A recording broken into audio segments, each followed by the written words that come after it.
So, hello po mga kababayan, no? Mga ka-vlogs at mga guys. So, andito pa ako ngayon sa Davao. Andito pa ako, di pa ako umuwi sa probinsya namin. Kasi nga po, gusto kong i-cover yung mga bakas, no? Na iniwan ng Iglesia ni Cristo or na sa ginawang rally ng Iglesia ni Cristo dito sa Rizal Park ng Davao City.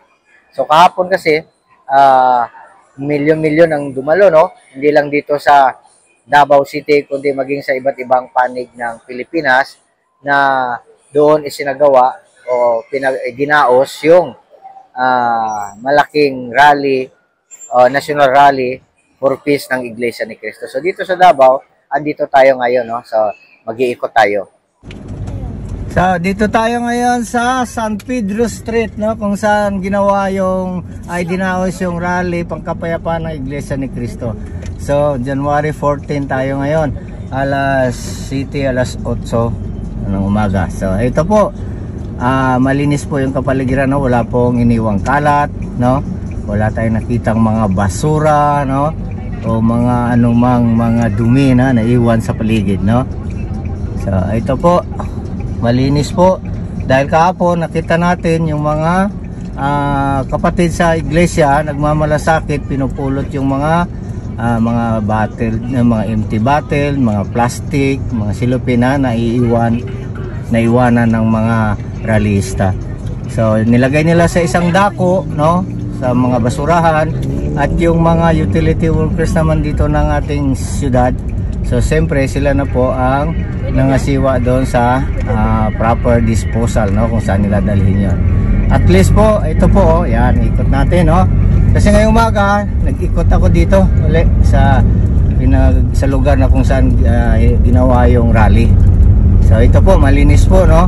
Wala pong naging problema ang pamahalaan ng Davao City ukol sa kalinisan. So payapa din pong natapos, no, ang maghapong rally.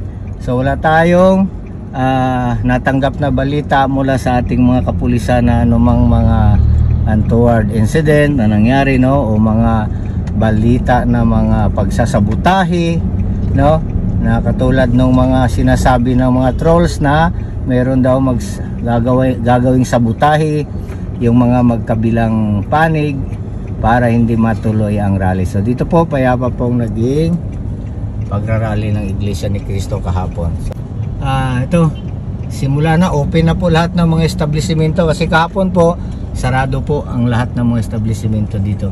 May ilang mga bukas, mga karinderya, mga kainan, mall, no, pero karamihan po kahapon ay sarado.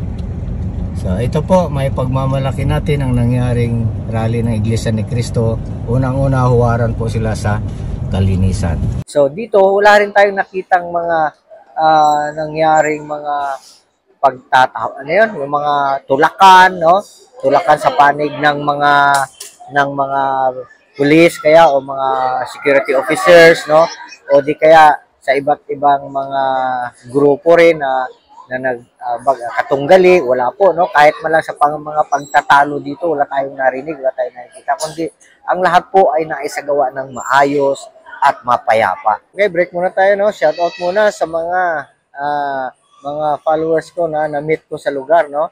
So meron akong na-meet na isang followers ko sa lugar na yon. So nagpa-picture kami. So meron din mga driver, no, at saka sa iba pang mga followers ko na kumakaway lang sa akin. Tatawag lang ang pangalan ko, Nobs, gano'n. So salamat po at na-recognize po ninyo ako. Pinapasalamatan ko po lahat ng mga subscriber ko, no, mga followers ko, mga nanonood. Shout out po dyan.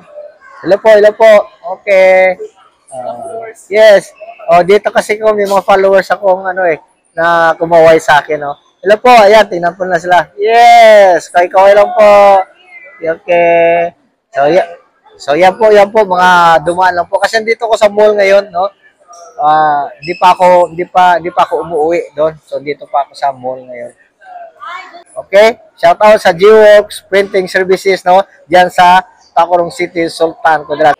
So doon po sa doon po sa mga batikos, no, doon sa mga trolls, no, hindi pa nangyayari itong aktibidad na ito, hindi pa nagaganap. mga days before, no, na isasagawa itong rally. So napakaraming mga istorya, mga salita, no, na mga ginagawa, no, yung mga ibang mga nasa social media, mga vloggers, no, na negatibo, no, mga puna, no, maaring ganito, ganyan. So meron pa ako narinig na merong magsasabutahe, no, sa rally ng Iglesia ni Cristo, baka hahaluan ng ibang mga partido, no, ibang mga rallyista, na kasi alam nyo nga, faction po yung ano ngayon, yung mga grupo ngayon, no, na hindi mga nagkakasundo. So dito meron tayong narinig na sasabutahe daw sa gagawing peaceful rally pangkapayapaan ng iglesia. Pero sa nakita po natin, no, sa pangkabuuan, wala po no. So nagkamali po silang lahat, no. Nagkamali yung mga may mga nagsalita ng ganun. So dito kahit politiko po, wala akong nakita, no, na politiko, maring meron na hindi natin nakilala. Pero yung sabi nila may politikong aakyat doon sa entablado, ay wala po akong nakita. Maliban na lang doon kay Congressman Marcolita. Pero doon sa kay Congressman Marcolita, hindi naman po pangangampanya yun kasi isa po siyang speaker talaga, tagapagsalita rin siya na nakaprogram doon sa program ng aktibidad na yun na magsasalita, na magpapaliwanag tungkol din doon sa kung bakit nagkaroon, no, ng rally na pinagkaisa ng rally ang Iglesia ni Cristo. So wala pong pangangampanya ang ginawa doon. So nakakabilib po. Nakakabilib po ang ginawa nila, no? Dali lang.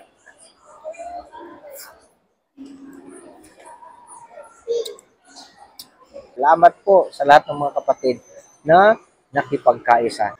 So, doon din po sa Ilocos Norte, no? Kumusta po kayo dyan? Mapayapa po ang ating ginawang pagrarally. Salamat po sa lahat ng mga sumuporta. Okay? Sa mga taga ibang lugar, no? Lalo pa dyan sa may Baguio City, no? Miss ko na yung lugar ninyo. Diyan sa Iloilo. So, may kamag-anak po ko dyan sa Iloilo. Pero di ko pa kayo napupuntahan, no? Simula last na punta ko dyan, mga 5 years ago na. So, dyan sa Cebu, meron ako mga friends dyan, no? Saan pa ba? So, lalo na dyan sa Sultan Kudarat, di pa ako nakaka-uwi, no? So, tuloy-tuloy lang po pagsuporta ninyo sa Nobs Vlog.